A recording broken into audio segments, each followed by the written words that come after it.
do swear that I will faithfully and diligently discharge my duties and perform my functions in the high office. So help me God.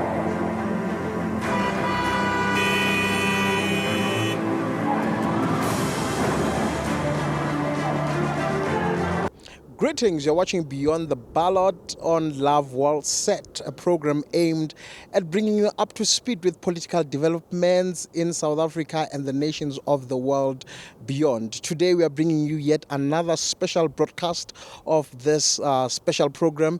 We are at the Beachwood Conference Center, where the FW de Klerk has converged a special conference concerning the GNU government. As you may know, that South Africa emerged as a government, or rather with a government of national unity from the recent general elections that were held on the 29th of March 2024 here in South Africa. So today, the FW de Klerk Foundation has invited us to discuss, with different leaders across sectors of society on the opportunities and challenges that this new development poses to the country as things stand. We'll be listening to a number of business leaders, people from academia, and politicians who will be sharing their thoughts concerning the development. So go nowhere.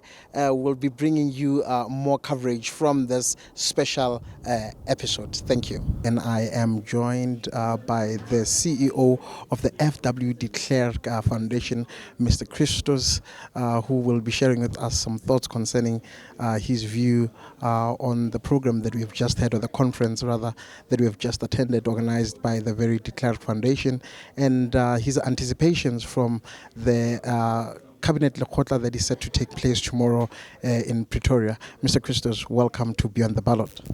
Indeed. Remember now, the GNU is not something that belongs to the politicians.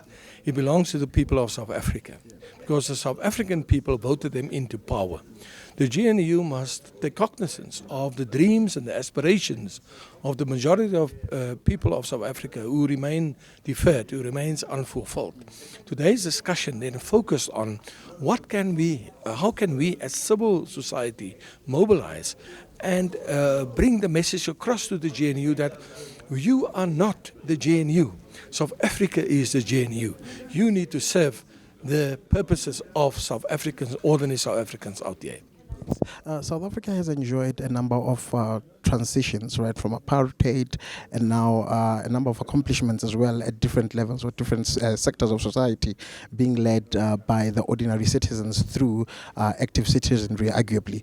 Do you believe that citizens do have a role to play, rather, in ensuring that the GNU is successful, number one? The second thing, that it is held accountable by the very citizens in ensuring that the country is enabled to move forward and advance in a manner that will benefit especially the downtrodden and the most vulnerable in society. What we need to realize is democracy doesn't come once every 5 years. Yeah. People often think, I voted now, the politicians must work on my behalf. I say no, that's an autocracy. Democracy is about people taking co-ownership of government, holding government accountable, participating in all activities, from the school governing body to the municipal plans. Every sphere of life must be occupied by participation by the people. And that's how democracy come into being. Because if you allow politicians to be elected every 5 years into power and you don't hold them accountable, they then become they become so self-absorbed. At the end of the day, they become corrupt, and at the end of the day, they don't serve the needs of the people. So it's so important that we hold them accountable, and as a civil society organization, together with the Mandela Foundation, together with the Mbeki Foundation, the Tuli Foundation, we want to hold our government accountable and mobilize society to take co-ownership of the GNU. In view of the Cabinet Lekgotla taking place from tomorrow till Sunday, what are your expectations briefly?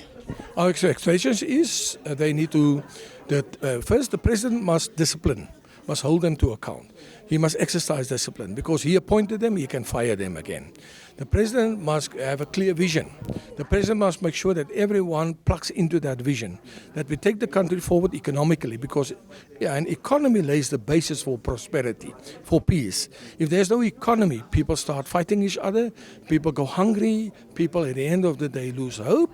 So we need to get our economy going, get foreign direct investment into the country and make sure that we appoint the best people to run the show on behalf of the country. Well, you're still watching Beyond the Ballot on Love Well Set, and we are at the GNU conference organized by the F.W. de Klerk Foundation, and I'm pleased to inform you that I am now joined by the highly esteemed main patron of the foundation and wife of the former head of state, Mr. F.W. de Klerk. Ms. de Klerk, welcome to Beyond the Ballot. Thank you for having me, and Awesome. I'm so pleased you came to watch. Thank you for inviting us as well. Can you just tell us as to why we're here and in view of what had transpired here today, have we really achieved the objective of the event as it was set? We as a conference, I think we have.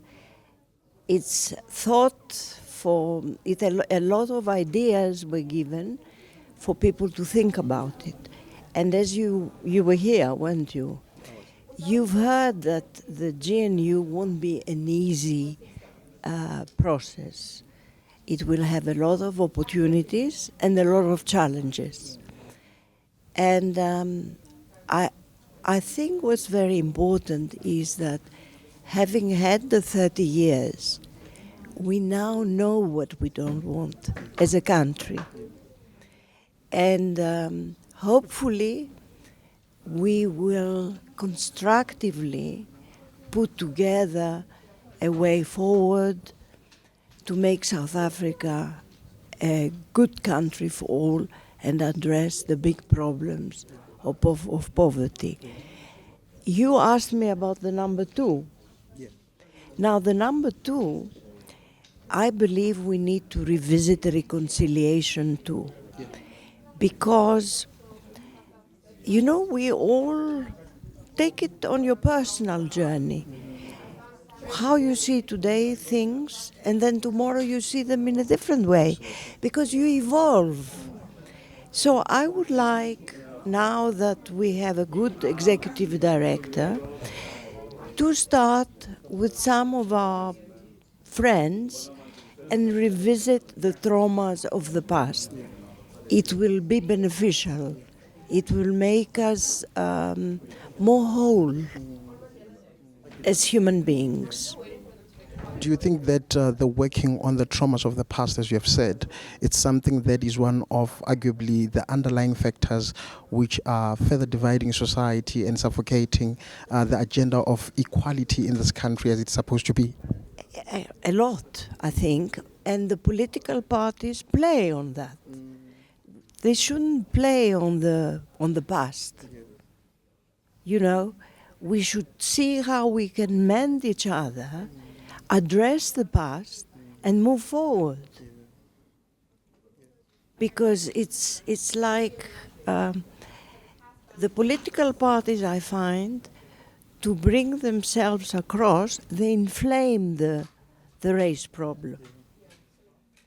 And you know, me coming from Greece, there's no race there when I was growing up. And FW wasn't at all a racist. And in his last message, he gave us what we should do, reconciliation and look after the Constitution. And in the last question would be, how is the foundation planning to, provide strategic impetus where the work of the GNU is concerned, especially from an active citizenry point of view?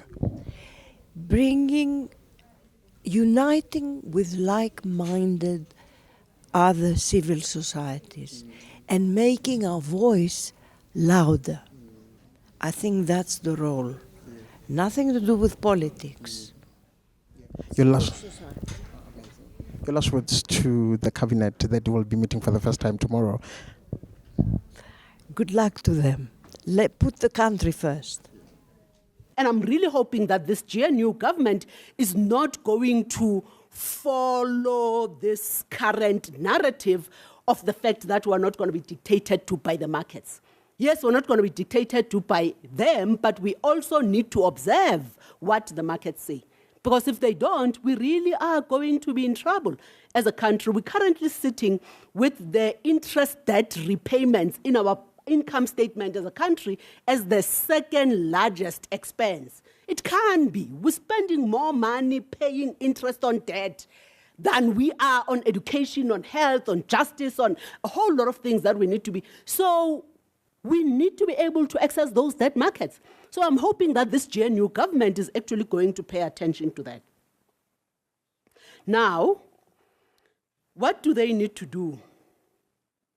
There's a whole lot of things that they need to do, but I'm just going to limit it to 3. Firstly,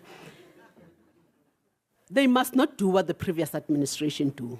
They must not do what the New Dawn did. You know, it was very interesting, and this is what we're seeing at the moment. Business and investor confidence, during the New Dawn was at a record high. All social partners were firmly behind Cyril. And he seriously missed an opportunity. And I hope they don't do the same. I hope they don't miss an opportunity.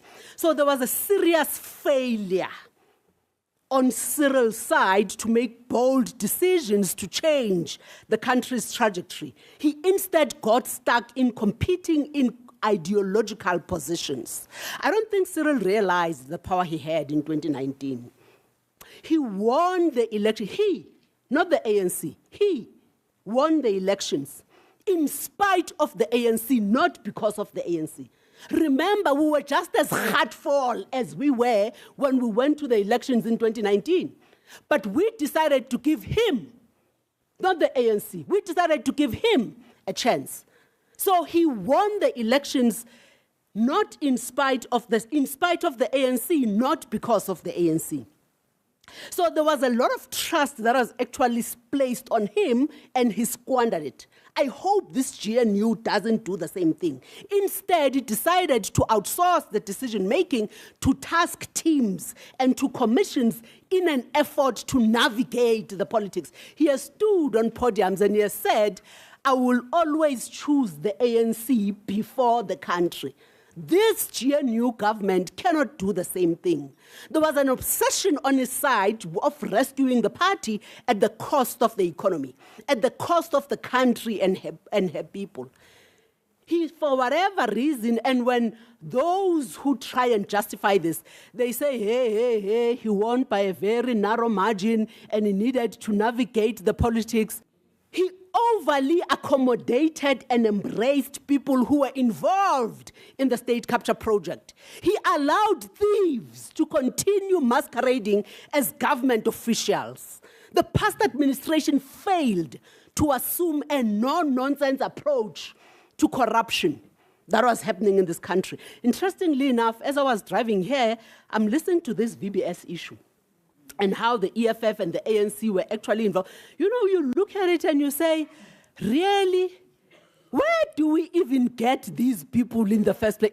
At what point did we drop the bar so low as a country? It's very interesting. Those who are accused of crime continue to walk around with impunity, and it's unfortunate. I was looking at it and I was saying, why is Zizigo Twine Zwelim Keys the members of parliament? I mean, how do you justify that? So if in 2019 he won by a very narrow margin and he was trying to navigate the politics, what is he trying to navigate now? What is the ANC trying to navigate now? By putting Zizigo Twine Zwelim Keys and all those thieves as members of parliament. What decisions do we expect are going to come from parliament if it's a house full of thieves? It cannot be right. It cannot be right. And I was hoping that the voter, or rather the election turnout, was going to be a strong message to say we want you to do differently. But it looks like that message has actually not landed. So that is the first thing. The GNU government cannot do what the previous administration did. There is a whole lot of confidence that has actually been placed on them. The markets, the investors, the South African citizens are pinning our hopes we are all pinning our hopes on them, and they must not squander the opportunity. Secondly, the coalition government needs to focus on building a capable state. We don't have a capable state at the moment. There is so much that we as the business community is doing to ensure that this government can perform basic administrative duties. It can't be right.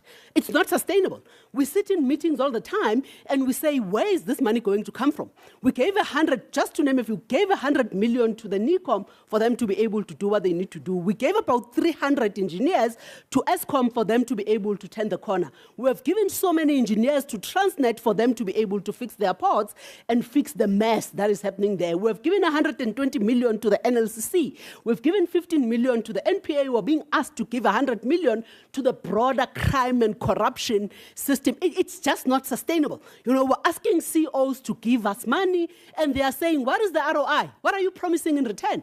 And unfortunately, we can't promise them anything. We're just saying, do it for Queen and country.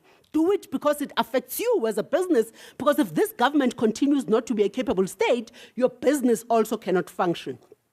So the GNU needs to ensure that they build a capable state.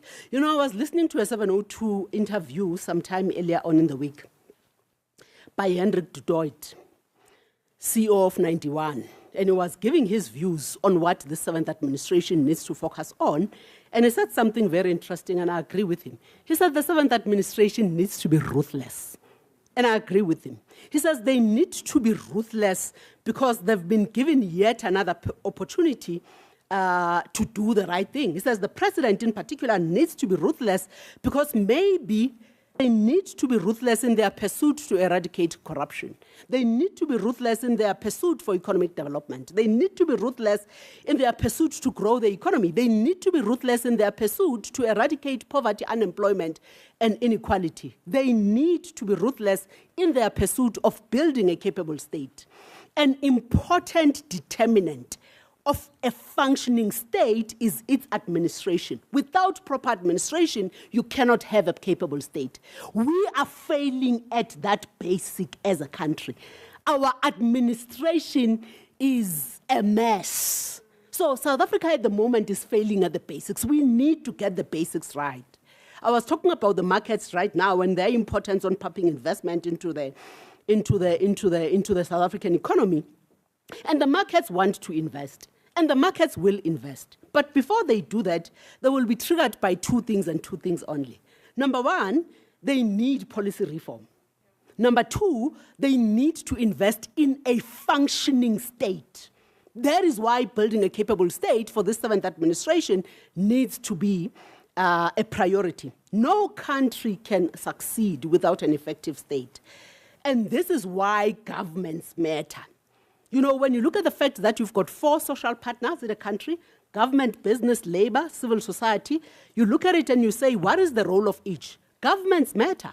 Governments matter because they have the power to ensure that the country is a prosperous state versus it being a bad, failing state.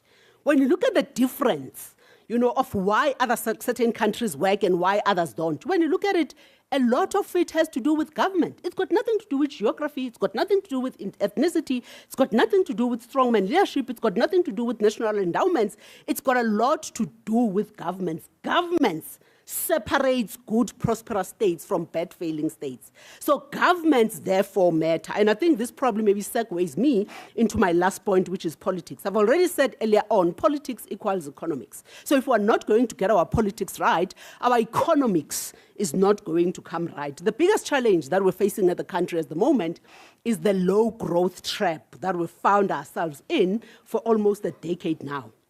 So how do we change our economic trajectory, and what does government need to do? So let's first realize and accept and acknowledge that South Africa is a political economy, meaning our economic growth will always be constrained by our politics. Yes, economic institutions are critical for determining a country's prosperity or poverty But it is politics and political institutions that determine what economic institutions a country has. So solving for an economic challenge will most often require a political solution. So politics are actually going to be important. Achieving prosperity depends on solving basic political problems. You see, poor countries are poor because those who have the power to make choices, for whatever reason, don't make the right choices. And they make choices that create poverty. They get it wrong not by mistake or ignorance. They get it wrong because they choose to. So let's very quickly ignore and dismiss the ignorance hypothesis, or rather hypothesis. When countries get it wrong, it is not always often that they don't know what to do. It is not a mistake, it is not ignorance. They get it wrong because they actually choose to. Because if a leader was really well-meaning, and if he by mistake gets something wrong, he will quickly learn what types of policies are needed to ensure, that he increases their citizens' income and welfare, and who would then gravitate towards those policies. So it's got nothing to do with ignorance, but it's got everything to do with an endless stream of economically irrational developments. It's really a function of intentionally choosing bad policies, like we almost did with the nuclear deal with Russia. That was deliberate. It was not like Zuma was confused, he can't count, he doesn't know. No, it had nothing to do with that. Even if he couldn't count, he knew that the deal that he actually, wanted to put us in was a deal that was not going to work with South Africa. But for whatever reason, he chose it anyway because he thought he was going to get away with it. He thought it was good politics. He thought that it was going to be a way of keeping himself in power and buying political support from Russia. To understand this, you really need to go beyond economics and expert advice on the best thing to do, and you need to study how decisions actually get made. You need to study who gets to make the decisions. You need to study why those people decide what they do when they do. Essentially, getting the economics right is a study of politics and political processes, which I'm not an expert on. I was listening to a presentation last week on this very same issue, on what this government needs to do, and someone interestingly said that South Africa has been liberated from Luthuli House and being rubber-stamped, and those policies being rubber-stamped with no accountability. So policies were being done, policy debates were happening at Luthuli House. We don't know what they were agreeing. 5 minutes, Christo, I know I'm out of time, apologies. We don't know what they are agreeing and what they are promising each other and who's gracing whose palms and whatever the case is.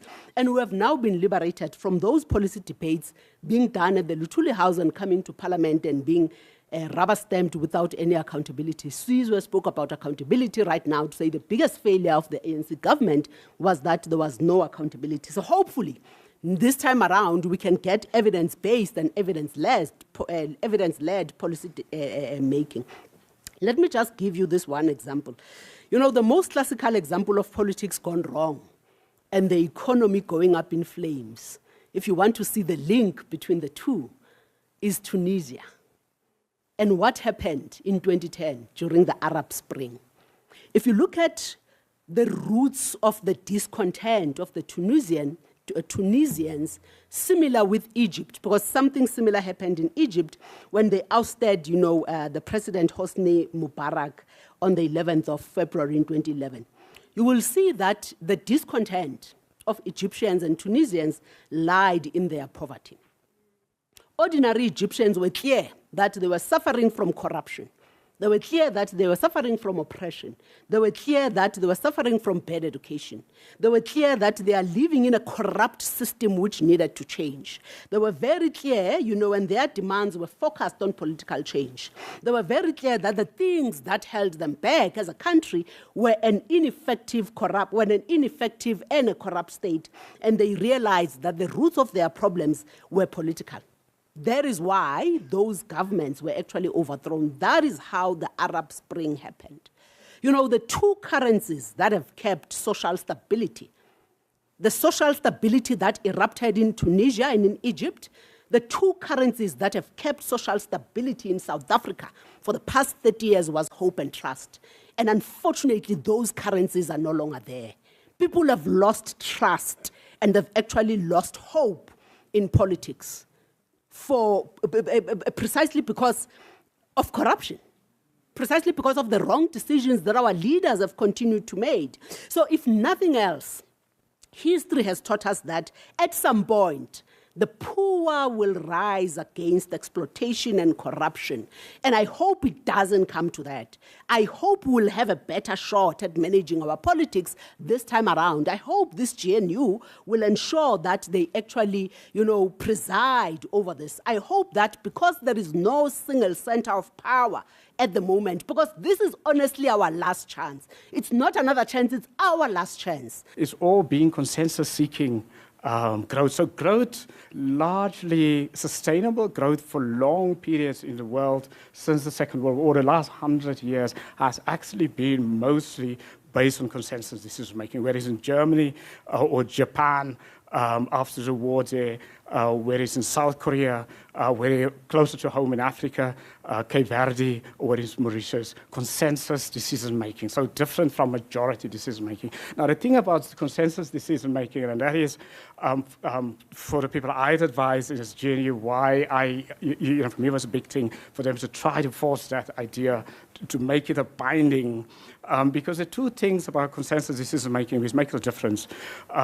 It forces, by default, every political party, and it forces government to always make decisions in the public interest of the country, not in the interest of the individual party. So it's very, very important, because if we want to get growth, if we want to deal with our issues, we have to make policy decisions, whether it's economic policy decisions or foreign policy decisions, in the public interest of the country, not in the interest, because political parties have different interests to a state. It's not the same. So the ANC's interests, or Ramaphosa's individual or political interests, are not the same as the country's, as the public interest. And I know it's been very difficult culturally, our political culture for the last 30 years.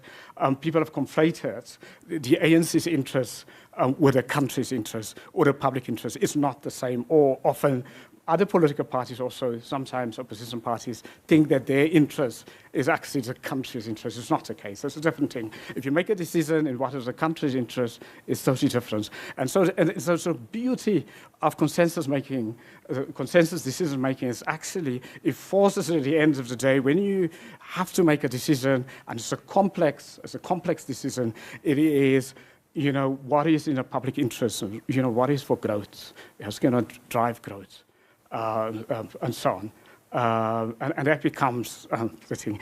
And the second thing about consensus decision-making in a diverse society with our kind of past, we've got a lot of our political parties and our political positions and even our economic views are based on the past, not based on the present and not based on the future. So we make our decisions, and that unfortunately undermines our growth. It's a binding constraint on growth. I work on a report, and if you want to have a look at it, the 2006 UNESCO report on inequality in the world. So I was advised on that report. We looked at, UNESCO looked at every country in the world outside the war-torn countries, and there was something interesting about countries that like South Africa, where present decisions are based on the past.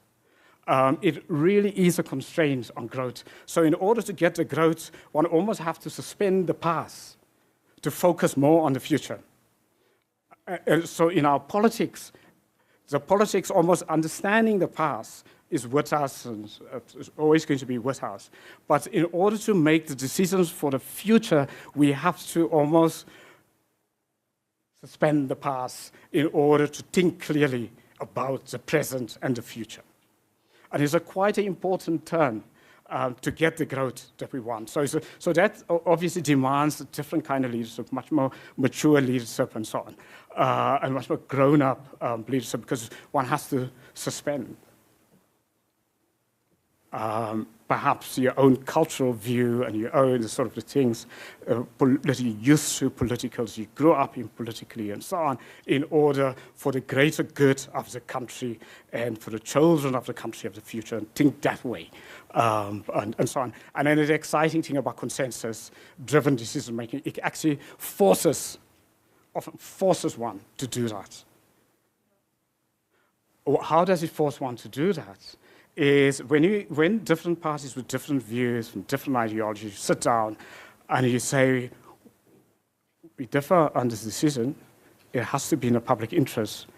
That forging that approach, in a way, one almost has to suspend all of the other things in order just to focus the minds on the present and the future. So it's quite important. So consensus decision-making could potentially almost catapult making decisions based on the present and the future, so making those growth decisions. Now, the second part of it, I'm coming back to that, to the GNU model, is the idea of, in that model, a weakness in the model is the public sector itself.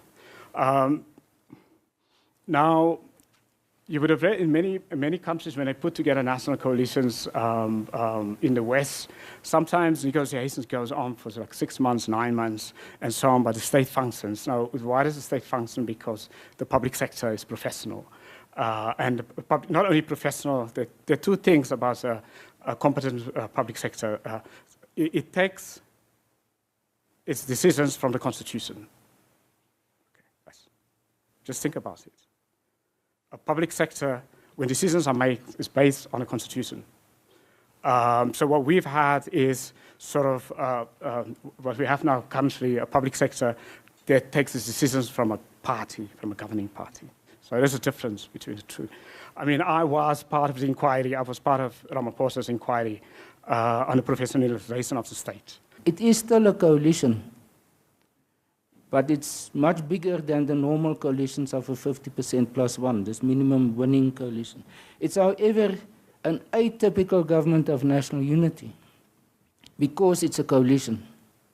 There are other governments of national unity that I will say essentially are not a coalition because they include parties, including the one in 1994, the ANC, when it had 62%, where there's a majority party who can actually govern on its own. So it doesn't need the other partners to form a coalition. A coalition for me is where there's no party with a 50% plus one majority, and they need to work together with the others one. Now, in this case, we have now a government of national unity, which is also a coalition at the same time, because there's no majority party there. Now, what makes it a government of national unity, in my view, and it's part of the debate, I guess, and it referred to it also, is that it's required under very specific, special circumstances. And as he said, and I agree with that, it's when there's, for example, a crisis, like in the UK during the 2 world wars, First and Second World War, there was a government of national unity between the two main parties. Or when there's a transition, South Sudan, between the two Sudans, or there's a political, in 1994 year, the situation in 2008 in Zimbabwe was another form of a government of national unity when there was a crisis about the outcome of the election. There was a government of national unity in Madagascar and a few other, well, many others, and in many different forms. So it requires special conditions. Otherwise, if it's not special, why must it be such a large coalition? Why must it be so inclusive, so national in nature? So what is the special conditions that exist at the moment? And this is open for debate, but I would say, first of all, that there's a need for national convergence, a national dialogue, and a developing of a common purpose. Because there's, depending on your interpretation of the situation, I would say there has been quite a lot of polarization that between the different parties, between different positions in public, lots of identity politics, which led to populism in many respects, which is, we know in other parts of the world, it's highly divisive in a society. A minimum coalition, a 50% plus one coalition, I would argue, would have been divisive in its own way. You know? Because if it was an ANC, DA, maybe IFP, we saw what was the result. The ANC supporters didn't like it, the DA supporters didn't like it. You know?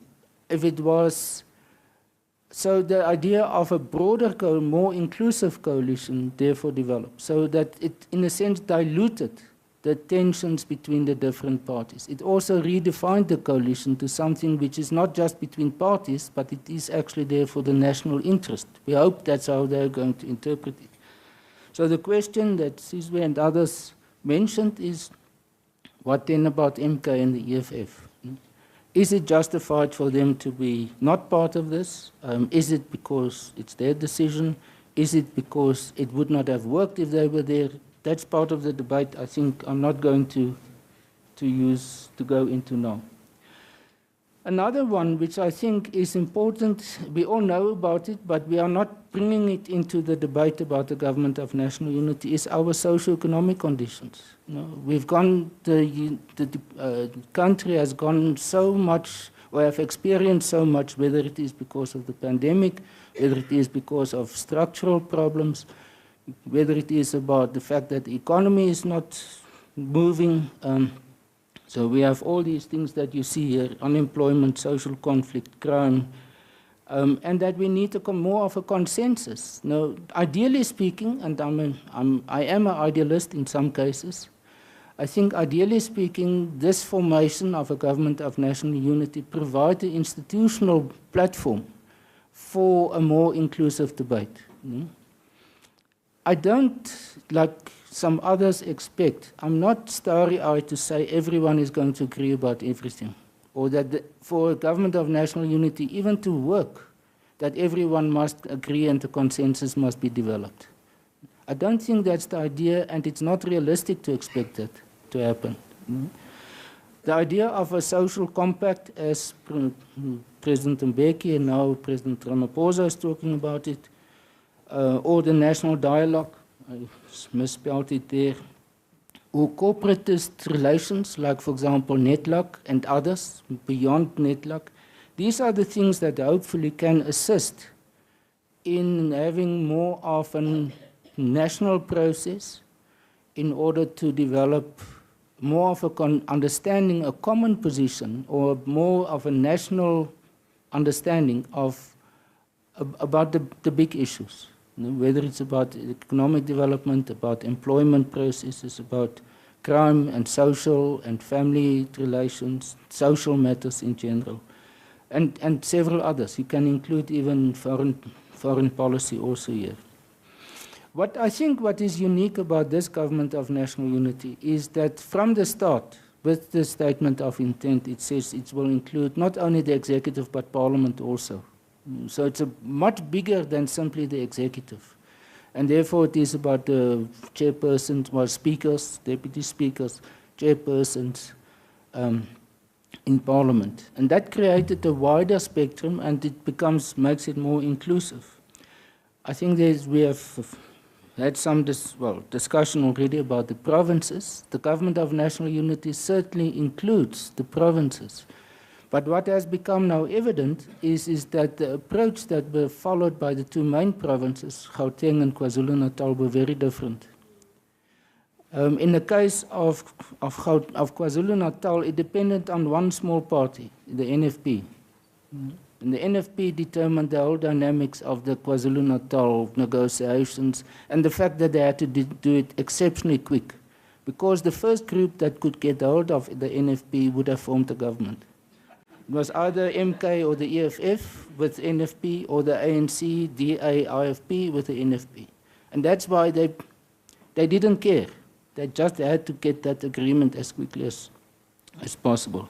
Gauteng, as you know, became linked to the national debate, and then actually de-linked from the national debate, or the national process. The Northern Cape, although they were below the 50%, the Freedom Front Plus and the Patriotic Alliance supported the ANC there, not the others. So it was, in a sense, also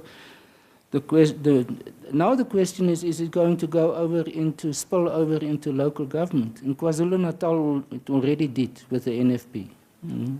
But will it happen in other provinces? Is that the reason for the problems in Gauteng, that especially Tshwane doesn't want this? Because then they might lose their position as it is at the moment, the DA's position there. I think we will see more clarity about that. But then the question is, if you expand it so much, what about the provinces where the ANC has a majority? Limpopo, Eastern Cape, Northwest. Why are they not part of this? Why are they excluded from the rest of these discussions and arrangements? The last point is also close to the point that Professor Gumede emphasized. It's about consensus seeking. I think in terms of the Constitution doesn't say how decisions are taken in the cabinet. It's just simply quiet on that. So the idea of consensus seeking is laudable. It is what you want. And even if it was just the ANC cabinet, they worked with the principle of consensus as the decision-making process. But the downside, especially if you are a coalition, is that if you have a consensus approach as your final decision-making principle, then it means you give for the smallest party veto power. Then it means Al-Jamaa can say, you all can continue, but we don't like this, so there's no decision. And that's why this notion of sufficient consensus was included in the statement of intent, which is about the 60%, which goes back to the constitutional negotiations of the 1990s. You know about that. Apparently, the Minister Pravin Gordhan was one of the key implementers of the sufficient consensus. But I think what must continue, what must happen, is that within the government of national unity, the cabinet, there must be internal debates. And the different parties must be able to state their positions there, irrespective whether it's a party with 1 seat or a party with 80 seats or a party with 150 seats. But the decision, so that otherwise it becomes co-option to include small parties in the government of national unity. And you set them up in order to become frustrated and ultimately say, well, we pull out.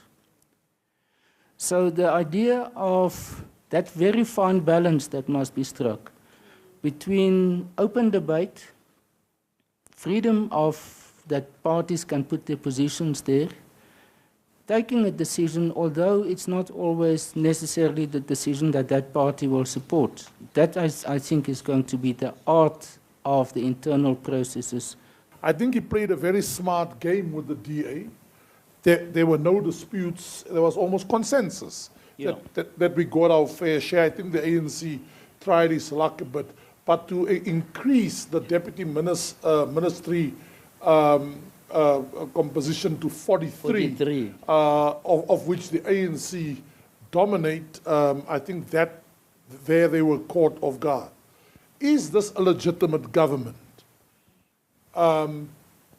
Yes. Could it be more legitimate? Without a doubt. So, why yes? The United States has a doctrine. Every United States president has a doctrine. The current president of the United States has a doctrine called Democrats versus autocrats, democracy versus autocracy. I think there was a hope that things would go so haywire in our country that we could be dragged into the autocratic camp. I think by all accounts, the outcome of the election has shown it's a legitimate government. Whether this legitimate government can work together, we will see, and it's a point we should return to. Final point. Could it be more legitimate? For me, and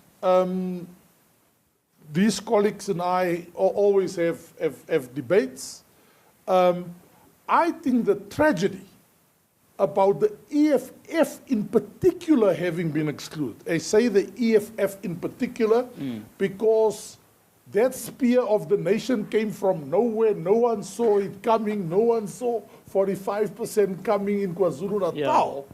Is that I think sadly the EFF with a huge number of representativity is excluded on the basis of name calling, enemy number one. And yet we forget that in 59 metros, the DA and the EFF worked together. They were never in a coalition together, but worked together against the ANC. Could it be therefore a more representative government where those constituencies that are represented by parties of the poor are there? Absolutely. And I think it's unfortunate that for issues of, listen colleagues, I really want to invoke this thing, attitude, the way we still talk to each other, particularly as black and white folk, as if race does not matter. For me, that's the unfortunate thing that subtract from the legitimacy and acceptability of our democracy. Well, we hope that they'll become an effective opposition, because the DA, good point. After being an effective opposition, I must say, for a long time, can't do that now. Now they must do the things they've been saying the government must do, like getting rid of blue lights, amongst other things. Could you tell me, in terms of the legitimacy, right, whether or not the bloated cabinet, let's be specific on that, because it will link to the issue about the building a capable state. I mean, that's crazy, a crazy cabinet, 76, bigger than the United States by 3 times. You know, and when our GDP is 3 times less, or 4 times less, actually. I've got a surprise for you, JJ. Yeah, it works.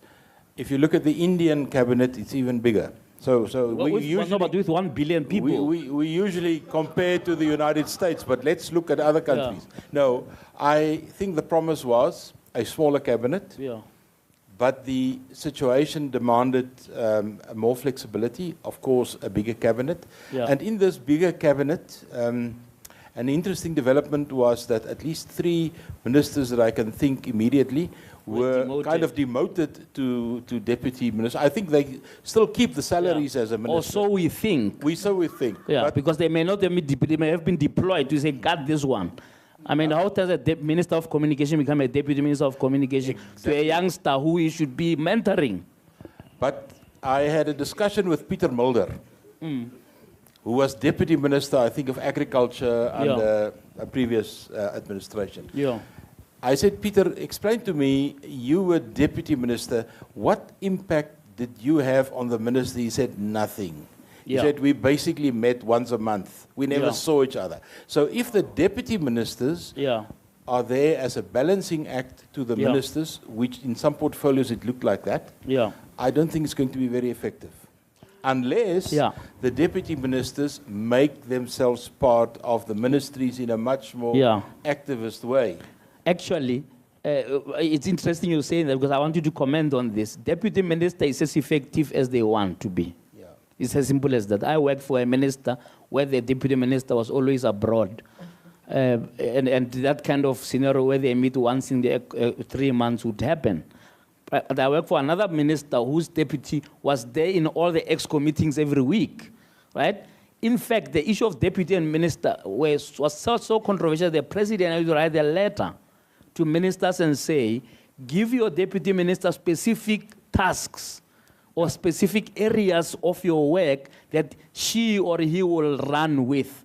And I anticipate that with the JNU, that's what's going to happen. I don't think those deputy ministers are demoted to sit around and do nothing. They are actually not demoted at all, but they are situated there to guard that portfolio. What do you think? Well, that's exactly what I think is going to happen in this Lekgotla, which I share Dirk's view. I'm a little bit more positive than my colleague on this side about the Lekgotla. I think the SOPs, the standing operating procedures, will be sorted out, especially on the deputy ministers. Yes. And I think we have, I mean, when you talk about legitimacy, it's always legality versus legitimacy. We've got an absolute legal government.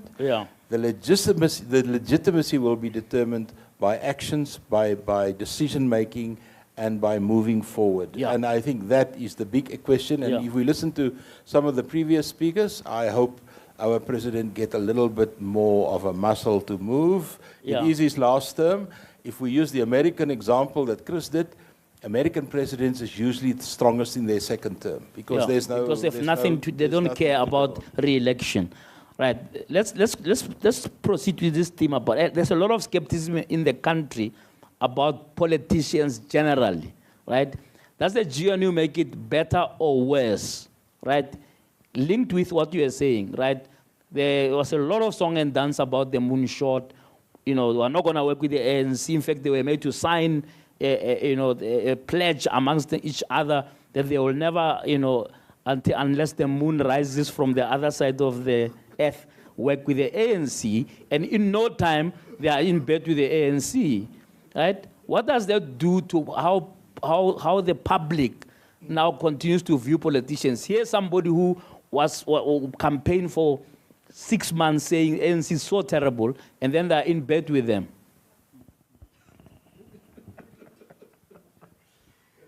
I mean, just in terms of, I think, credibility among the public, I think this is a moment. I mean, I sense, and obviously it's not evidence-based, but sense a sense of hope among many South Africans, across the political divide, that maybe this is a moment, maybe there's going to be change. That's the first. From outside the country, I think this has actually been good for us because we put together a diverse GNU. Suddenly, our political authority has been rising. It's actually been very good for us, just in terms of even in our negotiating space, given where the world is now. So those two, so let's say there's a technical view. Yeah. Actually, just linking to that, right?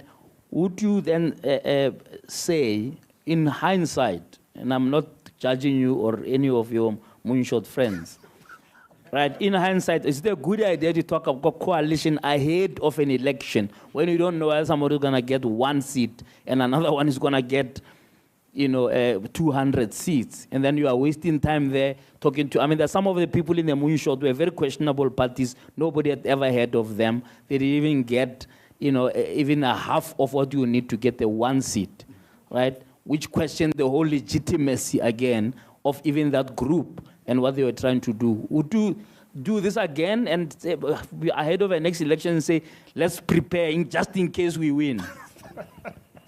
I mean, just to start off, I had cautioned actually publicly. It was actually one of the moments where I actually made a public statement. And normally when you chair independently, you don't make public statements because it would impact in terms of, sort of your internal negotiations. Yeah. But I did say publicly a couple of months ago ahead of the elections that do not have a public conversation attacking, number one, the ANC or EFF, or saying they're the enemy. You have to follow. When you want to win against the liberation movement, even comparatively, the parties that upstage liberation movement, because there's a certain thing about a liberation movement. It's almost a bit of a religion where people vote based on many other things which are emotional also and so on. And even if people are dissatisfied, they wouldn't normally break away. They would rather not vote. That is why we have the high vote. So if you want to be in opposition, you really have to show two things. First is that you're going to deliver competently, so you don't attack, because if you attack the emotions of the people that you want to get. So it's a core part. So that, I think that actually backfires. So it could be a lesson. It's a lesson learned by going, whether I should do it again. I think, in fact, that we've got too many political parties, number one, just to say that. And that's perhaps that coalitions in a diverse society is the best model. Yeah, and you give them more time to negotiate. You give them not 14 days maybe. So because they gave themselves 5 months to negotiate actually, but on a wrong basis that they were going to win, right? And then now when the reality set in, they had 2 weeks to realign the reality. So maybe like it happens in other jurisdictions, give a little more time so that they can then have agreements in place and so on. And I think that's where Prof can come in there, because you question the legitimacy of the Gauteng arrangement, you specifically. But your analysis that is out of proportion with their vote, but it's the same at national. You know, the ANC at national is also out of proportion with the vote. In fact, they bloated the cabinet for reasons of patronage, really. Let's be frank about it, because they could have kept the cabinet the same, and the ANC then gets just less of that small cabinet and give the rest to their 11 friends. So this thing that, no, you had to manage things, it was really to manage ANC politics. But can you deal with the Gauteng thing? I think Gauteng people were quite frank to say they don't want a DA-dominated cabinet, and they ended up with an ANC-dominated cabinet. And I think they learned from what National did. Well, first of all, they don't. First of all, for example, the Declaration of Intent doesn't say proportionality. It says sort of reflecting the representation. Yeah. So it's not about exact. It's broadly proportional, yes. But if you have received 34% and you have 70% of the seats, that gap is just simply too big. And then you have three small parties with one seat each. One seat versus... With a small budget, versus seven for the other party. It's imbalanced. You know? In the case of the national one, yes, it is not proportional, but it's not completely imbalanced. The DA accepted the 6 seats in the cabinet. Eventually.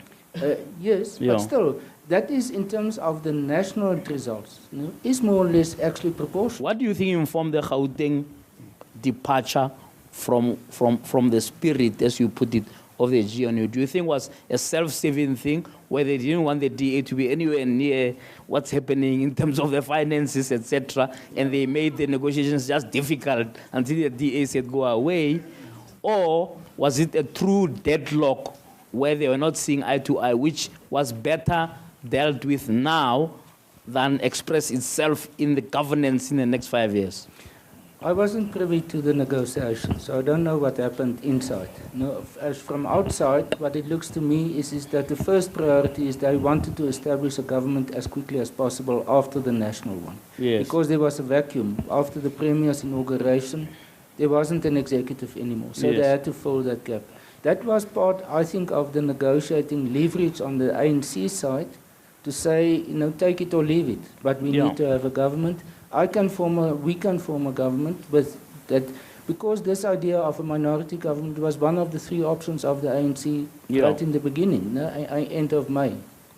The so-called confidence and supply agreement. Yes. So they've gone for that, but my interpretation is that this current government is the interim government. You know? It will change. It will change, and that 7 will be renegotiated. Yeah. Prof, and they've actually said that. I know he also wants to come in here. Yeah. You cannot have a debate where we all, you know, toe the same line like a bunch of sheep. Yeah. Well, this brings us to the end of the GNU conference organized by the FW de Klerk Foundation. You've had the conversations that were robust. You've had the opinions or perspectives of various sectors represented by prominent leaders across the society. We are looking forward to also hear from the government actually as to what is their plan, as we will be observing, of course, the first cabinet meeting of this government of national unity in Pretoria in a few days, or few hours rather. So we trust that you are blessed by that insightful episode. Your eyes are opened, and some of you have also been encouraged to, you know, embrace the spirit of active citizenry, building the country together with your government. Until next time, God bless you. Do swear that I will faithfully and diligently discharge my duties and perform my functions in the high office